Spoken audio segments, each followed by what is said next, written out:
Welcome students. So in this lecture we are going to study about the transportation and assignment problems. This is the first series of the lectures on transportation and assignment. So in this lecture we will introduce the concept of transportation and what are the problems related to transportation. So first of all, if you see, we will try to introduce transportation in this lecture series, in this particular section. In second topic, we will try to look into the solution methods which we employ to find out the solution of the transportation problems which we come across in the day-to-day, like let's say for example, industries where they have logistics, supply chain, and they have different transportation problems for products to be delivered from one place to the another, right? In those cases we try to minimize the cost of transportation, so we will look into those different solution methods. Specifically, there are three methods mainly to arrive at the solution methods. So specifically we will look into two methods. First is northwest corner method and the second one is least cost method. So we will look in detail about these two methods. So what is transportation problem? It specifically deals with reducing the, or you can say minimizing the transportation cost from destination, or you can say the source to destinations. When the packages are delivered from source to destination, we will try to reduce the transportation cost, right? So that is the main objective here. And we also have the capacity of goods at the source here, and those capacity will try to cater to the demand of the destination. What are the units which are requiring those packages? So what do we assume? First of all, we try to assume that the packages which we deliver, the products which we deliver from one place to another is homogeneous in nature, not heterogeneous of different kinds. Clear? Second is the shipping cost is same regardless of the routes, regardless of the number of units. The per unit, whatever the shipping cost is, it remains constant throughout the journey. Clear? It is not flexible, or you can say variable. Then there is only one route, or you can say one mode of transportations throughout the journey. We assume beforehand before solving these problems. So what are the problems? Let's say one example I will give you here. Here it is a company called Executive Furniture Corporations, right? They have three locations here: manufacturing offices, Des Moines, Evansville, and Fort Lauderdale. Now they distribute the desks to regional warehouses located in Boston, Albuquerque, and Cleveland. Now there are three supply points which I have discussed previously, and then three ports, or you can say the three destinations, or you can say three demands. So there are 9 constraints, or you can say 9 costs involved here. If you see here, there are 3 sources, or you can say the 3 warehouses from where the destinations or the demand we have to fulfill. From 3 source to 3 destination demand. Right?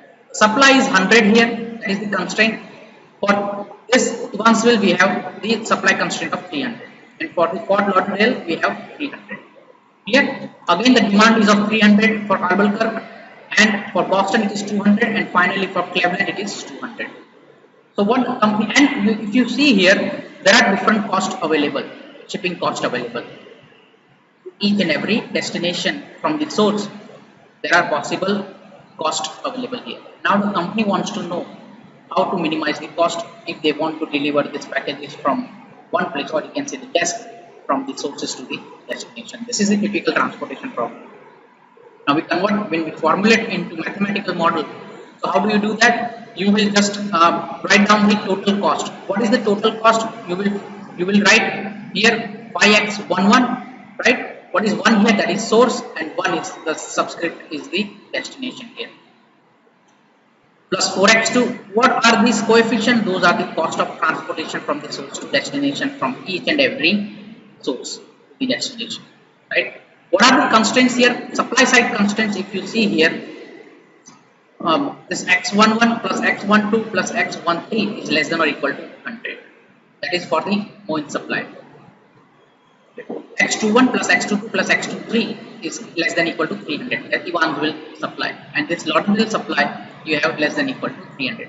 So accordingly, these are supply constraints and these are the demand constraints here. So we have what The objective here is to minimize the total transportation cost when the packages are delivered from the sources to the destination. This is the general form. If when here C is the coefficient of whatever the costs are there, and here these are the variables, right, where the sources and destinations are given. Again, less than or equal to is the supply constraint, and equal to what is the constant demand, right? Which we have the summation, all the demand constraints, we try to find the sum, and those are the constraint. And for the supply side, there should be less than or equal to whatever the supply constraints are. Now, what are the terminologies which are related to this transportation management? The first of all is transportation problems. First of all, feasible solutions. Feasible solution is the non-negative, whatever variables the solution you have got, the non-negative solution area, right? The feasible region you have got. So that is nothing but the feasible solution. Now also it satisfies the constraint and constraint of supply and demand as well, right?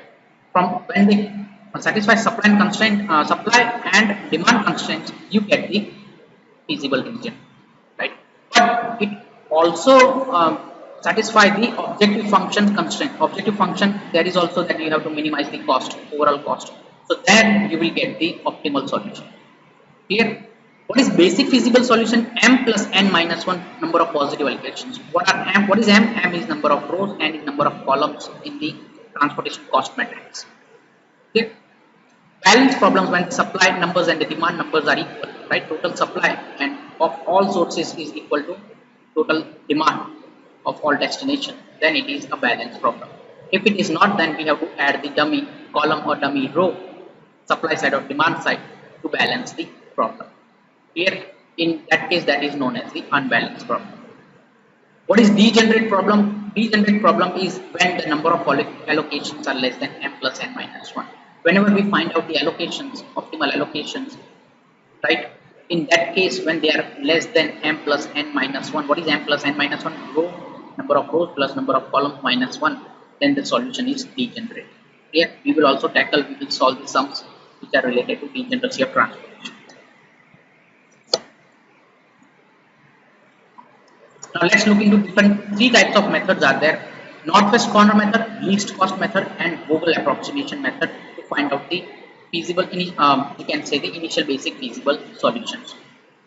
From out of these three methods, Vogel's approximation method gets nearer to the optimal solution, and we can check the optimality of the solution with the help of modified distribution method, also known as MODI method. Here, so let's look into these methods one by one. So again, I already told that if the problem is unbalanced, if the transportation cost matrix, if total of supply and demand, right, constraint is not equal, then we have to introduce the dummy column or dummy row in the transportation cost matrix so that we can get the balance problem. Once we get the balance problem, then and then only we can start the solution method, which is northwest corner or least cost or VAM method or Vogel's approximation method. Clear? Now here, if you see northwest corner method, the first and foremost method is the northwest corner method. As the name indicates, in the transportation matrix, first of all, what we will do, what are the steps involved in northwest corner method? This is one of the methods to solve the transportation problems. Right? First and foremost step is to check if the problem is balanced or not. If the problem is unbalanced, we will try to introduce dummy row or dummy column in the transportation cost matrix to balance the number of summation of supply and demand. Right? Next step is to, as the name indicates, northwest corner method. We will start with the northwest corner, right? And we will try to allocate maximum whatever the supply is. If you see here, we will exhaust the supply, whatever the factory capacity is in each row. Now, cell wise, row wise, we will select the northwest corner, right? And we will, once the factory capacity is, or you can say supply side is finished, then we will eliminate that supply, and we will try to iterate one by one, right? We will try to exhaust the supply of each and every unit source given, right? And we will arrive at the solution. We will look into a problem so that you can easily understand these steps. So here the company has three facilities, S1, S2 and S3, right? And there D1, D2, D3 and D4 are the warehouses. Here the sources are given, the warehouses are given, right? Demand and supply is given, right? Transportation cost matrix is given here. Now with the help of this northwest corner method, we have to arrive at the minimum transportation cost. Now if you see here demand side, these constraints are also given. For D1 it is 200, D2 it is 225 and accordingly for supply side it is also the constraints are given. S1 can deliver up to 250, S2 to 300 and likewise. So what is the first step here? First step is to go to the cell which has the northwest corner. What is the northwest corner in this cost matrix? Transportation cost matrix. If you see here, the northwest corner is the 11. So what is the supply side here? 250 is the supply side constraint and demand side it is 200. So what we can allocate in this cell? We can only allocate 200. So we will allocate 200, right? Now once we have allocated 200 here, if you see here, now what is the demand here now? Once we have allocated 200, the demand is fulfilled here. So we will eliminate this column. So we have eliminated this column. Clear? So what is the next step here? Next step is this, since this is eliminated, we will go to the next corner, northwest corner. What is the next corner here? That is this one, 13. Right? Here if you see, whatever is left, what is left here? It was left 50 here. So we have allocated 50 here, and if you see the previous slide, the 225 was there here, and here it was 50. Here this 50 and 225. So in the next step, what we will do? We will assign 50 here, allocate 50 here. So still allocating 50 here, right? And we have also allocated whatever is left from 225. So what is left here? 175. We will allocate 175 here, which is the northwest corner. So the demand is fulfilled here. Here if we have 175 already allocated here, so that is what is left here, 125. Now again what we will do? We will allocate 125 here, which is the northwest corner. If you allocate 125 here, right? So the supply side is finished here. This supply side is completed here. So here we will put 0 here, and here if you see 125, 275 minus 125, which is coming out to be 150. Here now 150. What is the last step here? Last step, if you see here, we will northwest corner is this one. These two are left. 150 plus 250 is 400. So we will allocate 150 and 250. So that is the next step, 150 and 250. So we have allocated all these cells almost wherever the demand and supply were fulfilled. Not all of them, but wherever the demand and supply were fulfilled. If you carefully see here, what are the allocation number of allocations here? 1, 2, 3, 4, 5 and 6. Right? So 6 allocations are there. So what is the row number of rows here? 3 rows and 4 columns. So 3 plus 4 minus 1, m plus n minus 1, which is equal to 6. And the allocations, number of allocations are also 6. Hence the solution is degenerate, non-degenerate, right? If it is less than the m plus n minus 1, the solution is degenerate, right? Here they both are equal. So solution is non-degenerate. Clear? And what is the minimum cost? Just multiply the cost matrix, the individual cell cost, with the allocation number of units. So we will get the minimum transportation cost, which is coming out to be 1220. Sorry, 12,200. Clear? So in this way we can find out the northwest, from the northwest corner method we can easily find out the solution for the minimum transportation cost. Let's look into another method called least cost method. So as the name indicates, we will from the minimum cost matrix, whatever the transportation cost matrix is given, we will try to find out the minimum cost. So we will try to allocate the units in those cells only. So let's look into the method.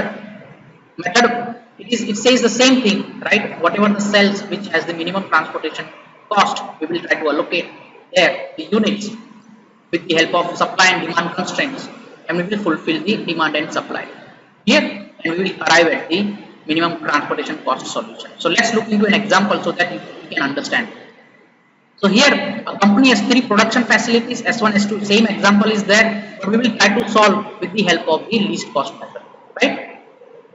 So here if you see all the cells, the minimum cost here is at the 10, right? You can take here 10 as well, right? But here if you see carefully, the allocations here it is 250, right? You can put the 250 here allocations so that the minimum cost is fulfilled, transportation cost. But here 10 is the, for the transportation cost 10 is the minimum one. So put 250 here. So what is left here? 150, right? So if you 250 is fulfilled, so this column will be cancelled, or you can say eliminated, because this port has completed the demand, right? What is the next step here?